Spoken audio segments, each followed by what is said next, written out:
Hello everyone, welcome to study trick point. देखिए, उत्पाद सिपाही की जो वैकेंसी है, ठीक है, इसका जो सिलेबस है वो थोड़ा सा पेचीदा सिलेबस है, ठीक है। तो इस सिलेबस को आप लोग भले ही देख लिए होंगे कि किस प्रकार का सिलेबस है, क्या क्या आने वाला है, सब चीज़ें आप लोग जानते हैं। लेकिन आप लोग को तरीका नहीं पता है कि इस सिलेबस को हमें किस प्रकार से कंप्लीट करना है, ठीक है। और कहाँ पे ज़्यादा ध्यान देना है, कहाँ पे कम ध्यान देना है, किस प्रकार से हम लोग को एग्ज़ाम पास करना है, किस प्रकार से रनिंग पास करना है, ये सभी चीज़ें हम लोग इस वीडियो में देखने वाले हैं, ठीक है। बहुत ही डिटेल में और बारीकी से बात करेंगे ताकि ये जो एग्ज़ाम है, ठीक है, उसे हम लोग क्वालिफाई कर सकें, ठीक है। तो हर एक छोटी छोटी चीज़ों पे बात करेंगे। वीडियो पसंद आएगा तो एक लाइक जरूर कर दीजिएगा। सबसे पहले हम लोग जानते हैं कि ये जो एग्ज़ाम होने वाला है उत्पाद सिपाही का, इसका सिलेक्शन किस प्रकार से होगा। तो 3 टर्म में दोस्तों इसका सिलेक्शन होगा। सॉरी, 4 टर्म में। देखिए, यहाँ 3 टर्म दिया है, एक और टर्म आप लोग यहाँ पे लिख लीजिए, ठीक है। यहाँ पे आपका क्या होगा दोस्तों, तो आपका यहाँ पे डॉक्यूमेंट्स का वेरिफिकेशन होगा, ठीक है। डॉक्यूमेंट्स वेरिफिकेशन यहाँ पे होगा आप लोग का। तो सबसे पहले क्या होगा, शारीरिक दक्षता परीक्षा। तो इसमें 10 किलोमीटर की रनिंग है। ये जो 10 किलोमीटर की रनिंग है, इस पर बहुत ही जोरदार दोस्तों वीडियो में लाने वाला हूँ। थोड़ा दिन वेट करिए, ठीक है। ये वीडियो यहाँ पे हर एक छोटी छोटी पॉइंट पे बात करेंगे, ये 10 किलोमीटर के रनिंग के ऊपर, ठीक है। यहाँ पे मैं इसे पूरा करा दूंगा। बता देते हैं, यहाँ पे जो लिखित परीक्षा है, लिखित परीक्षा सबसे ज़्यादा यहाँ पे मुश्किल रहने वाली है लड़कों के लिए, ठीक है। क्योंकि ये एक ही दिन में 3 एग्ज़ाम हम लोग का होने वाला है, ठीक है। 3 एग्ज़ाम होने वाला है तो एग्ज़ाम हार्ड हो जाता है। ऐसे में 3 एग्ज़ाम को एक ही दिन में लेने से क्या होता है कि कभी कभी एक एग्ज़ाम खराब जाने से जो लड़के हैं वो नर्वस हो जाते हैं। तो किस प्रकार से हम लोग ऐसी तैयारी करें कि हम लोग वहाँ पे नर्वस ना हो और हमारा एग्ज़ाम जो है वो आसानी के साथ निकल जाए। चलिए, चिकित्सीय जांच जो है वो मेडिकल के ऊपर अलग से वीडियो हम लोग बनाने ही वाले हैं, लेकिन इसके ऊपर बाद में बात करेंगे। यहाँ पे सबसे पहले सिलेबस को हम लोग किस प्रकार से कंप्लीट कर सकते हैं और अच्छे से जो एग्ज़ाम है वो हम लोग किस प्रकार से दे सकते हैं, उसके ऊपर हम लोग बात करेंगे। लिखित परीक्षा होगा आप लोग का, वहाँ पे क्या होगा दोस्तों कि नॉर्मलाइजेशन सिस्टम यहाँ पे लागू रहेगा, ठीक है। कि जो भी आपका रिजल्ट जारी होगा तो यहाँ पे नॉर्मलाइजेशन सिस्टम के आधार पर ही आपका जो रिजल्ट है वो जारी होगा, ठीक है। उसी के आधार पे दोस्तों आपका मेरिट बनेगा, नॉर्मलाइजेशन सिस्टम के आधार पे, ठीक है। अंतिम जो आपका रिजल्ट प्रकाशित होगा। यहाँ पे सबसे पहले लिखित परीक्षा की हम लोग बात करेंगे कि लिखित परीक्षा को हम लोग किस प्रकार से पास करेंगे। सबसे पहले हम लोग बात करते हैं जो पहला पेपर है हम लोग, ठीक है, पहला पेपर। अब दोस्तों पहला पेपर में क्या रहता है, तो हिंदी से दोस्तों 80 प्रश्न पूछे जाएंगे और अंग्रेजी से दोस्तों 40 प्रश्न पूछे जाएंगे। अब यहाँ पे बात आती है कुछ ऐसे लड़कों के जो कि सरकारी स्कूल से पढ़े लिखे हैं और इंग्लिश में बहुत ज़्यादा वीक हैं। तो उनका कहना है कि सर, अगर हम लोग यहाँ पे अगर 80 में से ही दोस्तों अगर हम लोग 30% मार्क्स ले आते हैं तो क्या हमारा ये जो दूसरा और तीसरा पेपर है वो जांच होगा, क्या हम लोग क्वालिफाई करेंगे? डेफिनेटली करिएगा। इस पेपर में ऐसा कुछ नहीं कहा गया है कि आप लोग को सिर्फ अंग्रेजी से ही 30% मार्क्स लाना है या फिर हिंदी से ही 30% मार्क्स लाना है। ऐसा कुछ नहीं, आपको किसी भी हालत में इस पेपर से 30% मार्क्स लाना है, ठीक है। तो वो आप लोग किसी भी हालत में ला सकते हैं। अब बात रही पहला पेपर में जो 80 यहाँ पे प्रश्न दिए गए हैं, तो यहाँ पे क्या रहेगा दोस्तों, देखिए पहला पेपर में आप लोग यहाँ पे देख लीजिए कि क्या रहेगा। तो सबसे पहले पहला पेपर की बात करें तो पहला पेपर में जो 20 प्रश्न रहेंगे वो अनुच्छेद पर आधारित रहेगा, जो कि पैसेज, जो कि हम लोग स्कूल से पढ़ते आए हैं, पैसेज बनाते आए हैं स्कूल से। तो यहाँ पे कुछ दिक्कत नहीं होगी। एक कहानी रहेगा, उस कहानी के से रिलेटेड 5 प्रश्न दिए जाएंगे, ठीक है। और सबके दोस्तों यहाँ पे मान के चलिए 4-4, 5-5 पॉइंट रहेंगे हर एक प्रश्न के। तो आसानी के साथ आप लोग यहाँ से 20 में से नहीं भी तो दोस्तों आप लोग 10 नंबर कहीं भी नहीं जाएंगे। ये 10 नंबर एकदम लिख के लीजिए कि आप लोग आँख बंद करके बनाइएगा तो 10 नंबर आपके आ जाएंगे, ठीक है। बाकी बचा दोस्तों यहाँ पे हिंदी व्याकरण, जो कि दोस्तों यहाँ पे 60 प्रश्न यहाँ पे आपसे पूछे जाएंगे, ठीक है। तो मान के चलिए यहाँ पे 60 प्रश्न आपके आएंगे हिंदी व्याकरण से। तो हिंदी व्याकरण में आप लोग कितनों भी अगर जो नॉर्मल भी पढ़ता है ना लड़का, तो यहाँ से नहीं भी तो 20 नंबर, जो नहीं पढ़ता है मैं उसके लिए बता रहा हूँ, वो आँख बंद करके 20 नंबर ला देगा, आँख बंद करके। क्योंकि व्याकरण से ज़्यादा ये जो पहला पेपर है इसका क्वेश्चन का लेवल अगर बात करें तो लो रहेगा, एकदम लो रहेगा, ठीक है। इसमें एकदम हार्ड क्वेश्चन नहीं आएंगे आपके। तो यहाँ पे घबराने वाली बात नहीं है। जो नहीं पढ़ते वो 20 नंबर आँख बंद करके लाएगा, और जो लोग पढ़ते हैं इसमें 50 नंबर आसानी के साथ ला सकता है, आसानी के साथ 50 नंबर उसका आएगा। तो यहाँ पे ये जो पहला पेपर है हमारा हिंदी और इंग्लिश का, ये पेपर में हमें ज़रा भी दिक्कत नहीं होगा। बाकी अगर हम लोग बात करते हैं इंग्लिश की, ठीक है, जो कि यहाँ पे 40 नंबर का इंग्लिश पूछा जाएगा। तो 40 नंबर का जो इंग्लिश पूछा जाएगा तो यहाँ पे सिर्फ पैसेज देखिए 20 नंबर का आएगा। आँख बंद करके भी बनाइएगा ना ये इंग्लिश वाला भी पैसेज, तो जो कहानी रहेगा उसी में आंसर छुपा हुआ रहेगा। आपको क्वेश्चन पढ़ना है और आंसर यहाँ पे दिया हुआ रहेगा, तो उसी चीज़ को देख के यहाँ पे जो सही आंसर रहेगा उसको टिक कर देना है। तो देख के ही टिक करना है, ठीक है। तो आप लोग अगर स्कूल में कभी चोरी भी किए होंगे तो आपको समझ में आता है कि किस प्रकार से देख के तुरंत से एकदम भर देना है, ठीक है। तुरंत कुछ नहीं करना है, कहानी में ही आंसर छुपा रहेगा, सिर्फ आपको क्वेश्चन पढ़ना है, आंसर ढूंढना है और सही को टिक करना है, ठीक है। तो 20 में से नहीं भी दोस्तों यहाँ पे भी 10 नंबर आपके आसानी के साथ आएंगे। अगर ये जो अंग्रेजी व्याकरण है यानी कि जो ग्रामर है, ग्रामर आपको नहीं भी आएगा ना, फिर भी आप लोग आसानी के साथ पहला पेपर पार करिएगा। इसीलिए पहला पेपर में घबराने वाली बात बिल्कुल भी नहीं है और घबराइए नहीं। और इस पेपर में ज़्यादा मेहनत की भी ज़रूरत नहीं है, ठीक है। पहला पेपर में आपको ज़्यादा मेहनत नहीं करना है, ठीक है। ये बात ध्यान रखिएगा कि आपका जो पहला पेपर है इस पे ज़्यादा फोकस नहीं करना है। अब हम लोग आते हैं हमारा दूसरा पेपर में, ठीक है। दूसरा पेपर है दोस्तों हमारा क्षेत्रीय लैंग्वेज यानी कि जनजातीय भाषा ज्ञान, ठीक है। तो इस जनजातीय भाषा ज्ञान में हमें क्या करना है कि जो हमारा क्षेत्रीय भाषा है, आप जो भी क्षेत्रीय भाषा अपना सेलेक्ट करते हैं, ठीक है। कोई मान के चलिए हिंदी, हिंदी तो सबके लिए बराबर है, कोई भी ले सकता है। उसके बाद मुंडारी, खोटा, हो, कोई भी अगर आप लोग क्षेत्रीय भाषा लेते हैं तो उस क्षेत्रीय भाषा में सबसे ज़्यादा आपको मेहनत करना है और वहाँ पे आपको अच्छा खासा आप लोग स्कोर कर सकते हैं, ठीक है।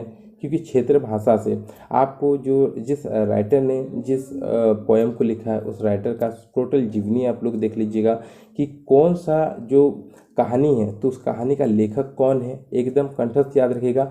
और उस राइटर के बारे में पूरा डिटेल देख लीजिएगा, उनका जन्म कहाँ हुआ है, उनका बचपन का क्या नाम था, ठीक है, वो कहाँ के रहने वाले थे। तो ये सभी चीज़ें आप लोग एकदम पूरा बारीकी से जान लीजिएगा। भाषा ज्ञान में मोस्ट इम्पॉर्टेंट रहेगा जो राइटर रहते हैं, जो किताब को लिखते हैं, जिनकी कहानी रहती है, जिनका पोएम रहता है, उन सभी राइटर के बारे में जानकारी हासिल करना बहुत ही ज़्यादा इंपॉर्टेंट होता है भाषा ज्ञान में, क्षेत्रीय भाषा में, ठीक है। तो ये चीज़ें ध्यान रखिएगा। अगर मैं भाषा ज्ञान में बात करूँ तो 70% जो क्वेश्चन आपके रहेंगे, ठीक है, वो आपके बुक से रहेंगे और 30% जो क्वेश्चन रहेंगे वो किसी भी लैंग्वेज में 30% जो क्वेश्चन रहेंगे वो ग्रामर से रहने वाले, हिंदी व्याकरण से रहने वाले हैं। चाहे कैसा भी दोस्तों एग्जाम, कैसा भी दोस्तों लैंग्वेज पेपर हो, उसमें 70% अगर मान के चलिए आप लोग कि आपका अगर 70% किताबों से क्वेश्चन पूछता है तो 30% जो क्वेश्चन रहेंगे वो 100% दोस्तों यहाँ पे व्याकरण से आपका क्वेश्चन पूछेगा ही। एकदम लिख के रखिए कि क्वेश्चन आपका व्याकरण से पूछेगा तो पूछेगा, ठीक है। इसीलिए मैं हमेशा क्या बता रहा था कि अगर आप लोग पहला पेपर में हिंदी अगर लैंग्वेज पेपर चुनते तो आपका दूसरा पेपर में भी वो चीज़ काम करता है, ठीक है। क्योंकि पहला पेपर में व्याकरण 60 नंबर का है और दूसरा पेपर में भी अगर ग्रामर पूछेगा तो नहीं भी तो 30 नंबर का जरूर पूछेगा आपसे। तो यहाँ पे दोनों में प्रॉफिट आपको होता है। लेकिन मैं ये चीज़ नहीं कहूँगा कि आप लोग हिंदी ही लीजिए, आपको जिस भी क्षेत्रीय लैंग्वेज में ज़्यादा अच्छी पकड़ है आप उसी क्षेत्रीय लैंग्वेज का चुनाव करिएगा, ठीक है। चलिए ये हमारा दूसरा पेपर हो गया। अब आते हैं हमारा जो सबसे इम्पोर्टेंट पेपर है वो है पेपर 3। पेपर 3 इम्पॉर्टेंट क्यों है? क्योंकि यहाँ पे स्कोर करना थोड़ा सा आसान है, ठीक है। बाकी जो हमारा दोनों पेपर है उससे पहला पेपर में तो ज़्यादा मेहनत नहीं करना है, दूसरा पेपर में हमें स्कोर अधिक से अधिक करने के लिए वहाँ पे बहुत ही अच्छी खासी मेहनत करनी पड़ेगी। क्योंकि उसका जो सिलेबस है वो यहाँ पे छोटा रहेगा और स्कोर ज़्यादा ले सकते हैं वहाँ पे। जो दूसरा पेपर क्षेत्र लैंग्वेज में बहुत अधिक आप लोग स्कोर कर सकते हैं। तीसरा पेपर में दिक्कत क्या आएगी दोस्तों कि देखिए तीसरा पेपर का आपका जो क्वेश्चन किस प्रकार से रहेगा। तीसरा पेपर में क्वेश्चन यहाँ पे दोस्तों, अब हम लोग तीसरा पेपर में देखिए आप लोग कि तीसरा पेपर में क्या होता है ना कि यहाँ पे स्कोर करना बहुत ही ज़्यादा मुश्किल होता है। कैसे? क्योंकि यहाँ पे आप लोग सबसे पहले देखिए कि सामान्य अध्ययन से 40 प्रश्न आपसे पूछे जाएंगे। अब सामान्य अध्ययन का मतलब है दोस्तों कि कहीं से भी किसी भी प्रकार का जीके आपसे पूछ सकता है, ठीक है। चाहे वो इंडिया से रिलेटेड हो, चाहे वो वर्ल्ड से रिलेटेड हो, कहीं से भी उठा के दोस्तों यहाँ पे जीके पूछ देगा। तो उतनी जानकारी होना पॉसिबल नहीं है। लेकिन क्योंकि ये 10th लेवल का एग्ज़ाम होता है उत्पाद सिपाही, तो यहाँ पे जो भी जीके पूछा जाता है वो थोड़ा सा नॉर्मली जीके रहता है, हाईलाइटेड वाला जीके रहता है। अगर आप लोग नॉर्मली कोई भी किताब को अगर जीके अगर पढ़ते हैं, ठीक है, कंटिन्यू अगर पढ़ते आए हैं तो जीके से 40 प्रश्न हैं। तो नहीं भी तो अगर आप लोग पढ़े लिखे हैं, अगर पढ़ते हैं कंटिन्यू, तो 20 से 25 प्रश्न आपको आसानी के साथ बन जाने चाहिए, ठीक है। 20 से 25 प्रश्न आपके यहाँ से डेफिनेटली बनने चाहिए अगर आप लोग जीके पढ़ते हैं तो ठीक है। तो यहाँ से आप लोग 20 से 25 से कम नंबर बिल्कुल भी मत सोच के चलिएगा। आप लोग सेट भी प्रैक्टिस करते हैं तो कोशिश करिएगा जो उत्पाद सिपाही का सेट प्रैक्टिस करिएगा तो कोशिश करिएगा जो आपका जीके रहेगा उसमें 20 से 25 नंबर लाने का जरूर प्रयास करिएगा सेट में, ठीक है। तो आपका हैबिट जो है वो हैबिट बना रहे, ठीक है। दूसरा जो चीज़ है वो है झारखंड जीके। झारखंड जीके इतना महत्वपूर्ण है दोस्तों क्योंकि यहाँ से 50 में दोस्तों अगर मैं बात करूँ तो कोई लड़का 50 में 45 से 40 प्रश्न आसानी से दोस्तों यहाँ बना लेता है, अधिकतर लड़के। क्यों? क्योंकि इसका जो सिलेबस है वो एकदम सीमित जो है इसका सिलेबस है, ठीक है। गिने चुने यहाँ से जो है सिलेबस है, तो यहाँ से प्रश्न अच्छे खासे पूछते हैं, परंतु यहाँ से आप लोग अधिक से अधिक जो है वो ला सकते हैं। इसका सिलेबस की अगर हम लोग बात करें तो सिलेबस ज़्यादा बड़ा नहीं है और झारखंड जी के आप लोग आज से नहीं पढ़ रहे, काफ़ी दिनों से पढ़ रहे हैं, काफ़ी लड़के बहुत पहले से तैयारी कर रहे हैं। तो यहाँ से बहुत सारे लड़के काफ़ी अच्छा स्कोर करेंगे, खास करके झारखंड जी के। ये तो समुद्र है, यहाँ पे आप लोग कितना भी पढ़िएगा तो ज़्यादा क्वेश्चन टच नहीं कर पाइएगा, ठीक है। लेकिन झारखंड जी के एक ऐसा दोस्तों यहाँ पे सिलेबस में है जहाँ से आप लोग सबसे अधिक प्रश्नों को टच कर सकते हैं और सबसे अधिक नंबर भी ला सकते हैं इस तीसरे पेपर में, ठीक है। चौथा हम लोग का है सामान्य विज्ञान। अब सामान्य विज्ञान में दोस्तों यहाँ पे कहा गया है कि जो दैनिक जीवन से रिलेटेड जो प्रश्न रहते हैं विज्ञान के वो पूछा जाएगा आपसे, ठीक है। तो चलिए यहाँ पे थोड़ा सा हम लोग देखते हैं। उसके बाद गणित है 10 नंबर का, ठीक है, इसके ऊपर बाद में बात करेंगे। देखिए यहाँ पे हम लोगों ने दो पेपर तीसरा पेपर देखिए। तीसरा पेपर में जैसे कि यहाँ पे आपका सिलेबस में क्या क्या दिया है, तो यहाँ पे समसामयिकी, ठीक है, विषय दे दिया है, जैसे कि करंट अफेयर कुछ रह सकते हैं सामान्य जीके में, ठीक है। उसके बाद यहाँ पे देखिए पुस्तक से क्वेश्चन पूछ सकता है, भारत की जो भाषाएं हैं, ठीक है, राजधानी से क्वेश्चन, खेल खिलाड़ी से, महत्वपूर्ण घटनाओं से, ठीक है, हिस्ट्री से बहुत ही कम क्वेश्चन आजकल आता है। उसके बाद भूगोल से क्वेश्चन काफ़ी अधिक आ सकता है, ठीक है। जीके में भूगोल से जो भारत का भूगोल है वहाँ से क्वेश्चन काफ़ी अधिक पूछता है, ठीक है। उसके बाद स्वतंत्रता आंदोलन से जो गांधी जी का आंदोलन जितने भी है वो पढ़ लीजिएगा, वहाँ से क्वेश्चन पूछता है, ठीक है। उसके बाद कृषि से भी आपको क्वेश्चन देखने को मिलेंगे कुछ कुछ, ठीक है।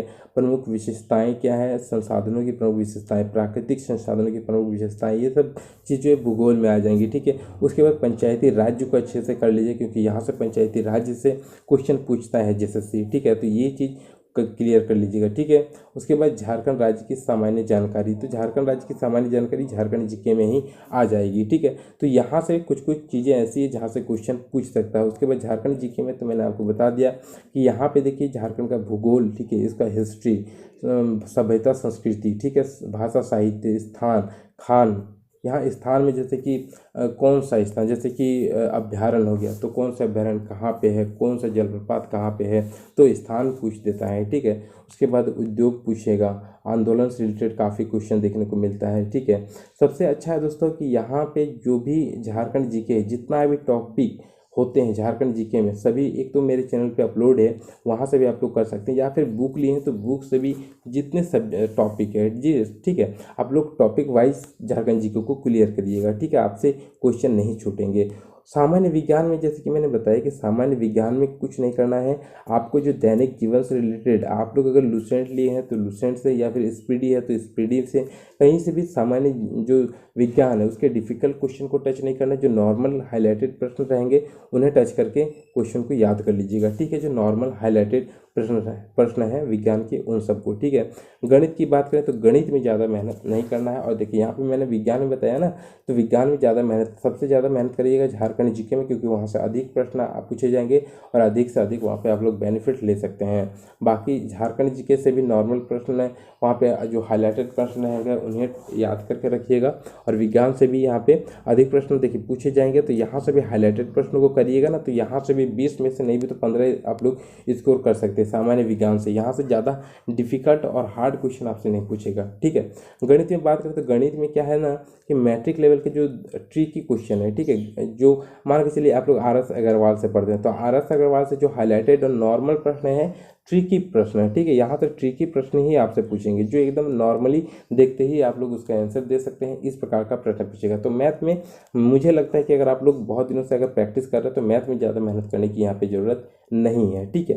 तो यहाँ पे दोस्तों जो भी चीज़ें थी वो सिलेबस के अनुसार दोस्तों आपको मैंने बता दिया कि आपको कहाँ पे मेहनत करनी है और कहाँ पे मेहनत नहीं करनी है, ठीक है। एक बार फिर से मैं बता देता हूँ कि आपको सबसे ज़्यादा ये जो पहला पेपर है इसमें ज़्यादा मेहनत करने की आवश्यकता नहीं है, इसे आप लोग आसानी के साथ पार कर सकते हैं। हाँ, लेकिन इसमें है कि आपको जो ग्रामर है, हिंदी ग्रामर, उसको पढ़ना पड़ेगा, ठीक है, ताकि वो आपको यहाँ से अच्छे से व्याकरण आए, ठीक है। चलिए, यहाँ पे जो दूसरा पेपर है उसमें सबसे ज़्यादा मेहनत करिए, क्योंकि अगर जो भाषा है, भाषा में जो टॉपिक है, जो भी सब्जेक्ट आपको दिए हैं, जो भी किताब बताए हैं, उन किताबों को अच्छे से पढ़िएगा तो यहाँ से भी अच्छे खासे स्कोर कर सकते हैं। बाकी बचा पेपर 3, तो पेपर 3 थोड़ा सा हार्ड पेपर है, तो यहाँ से आपको सबसे ज़्यादा मेहनत करने की ज़रूरत है, ठीक है। क्योंकि यहाँ से अगर करिएगा तो सबसे ज़्यादा झारखंड जी के में मेहनत करिएगा, और उसके बाद सामान्य विज्ञान पे, उसके बाद सामान्य अध्ययन, उसके बाद सामान्य गणित। सामान्य गणित से ज़्यादा मेहनत करने की आवश्यकता नहीं है, यहाँ से ट्रिकी क्वेश्चन को सॉल्व करिएगा तो आपका बन जाएगा। तो ये तीनों पेपर दोस्तों एक ही दिन में होना है, तो इसीलिए आपकी जो तैयारी है वो भी एकदम पूरे अच्छे से होनी चाहिए, तभी आप लोग यहाँ से क्वालिफाई कर सकते हैं, ठीक है। नर्वस नहीं होना है। पहला पेपर अगर ख़राब भी चल जाए तो कोई दिक्कत नहीं, क्योंकि वहाँ आपका मेरिट में वो शामिल नहीं होगा, ठीक है। वो सिर्फ क्वालिफाई नेचर का है, तो उससे कोई दिक्कत नहीं है, ठीक है। यहाँ पे कहा गया है कि जो तीनों पेपर है, तीनों पेपर में 30% मार्क्स आप लोग लाइएगा, तभी जो है मेरिट में ये शामिल होगा। तो 30% मार्क्स जो है आसानी के साथ आएगा, घबराने वाली कोई बात नहीं है। अगर मैं इसका थोड़ा सा कटअप की बात करूँ तो जैसा कि मैंने बताया कि जनरल का जो कटअप है इस बार 70+ जाने की उम्मीद है, तो उस हिसाब से तैयारी करिएगा। जो अगर बात करें SC/ST की, तो SC/ST का और OBC का ये 50 से 60 के अंदर दोस्तों, ये SC/ST OBC ये तीनों आ जाएंगे, ठीक है। तो उनके लिए ज़्यादा दिक्कत नहीं होगा। बाकी बचे EWS, तो EWS का भी अगर हम बात करें तो 60 और 65 के बीच दोस्तों EWS का भी यहाँ पे कटअप रहेगा, ठीक है। तो आप लोग उस हिसाब से तैयारी करिएगा, ठीक है। मैक्सिमम दोस्तों चांस दोस्तों इसी कटअप के अनुसार दोस्तों इस बार का कटअप जाने का, क्योंकि कंपटीशन लेवल थोड़ा सा हाई है, तो आपको उस हिसाब से तैयारी करनी है अपनी, ठीक है। मिलते हैं नेक्स्ट वीडियो में, अभी के लिए इतना ही। जय हिंद, जय भारत।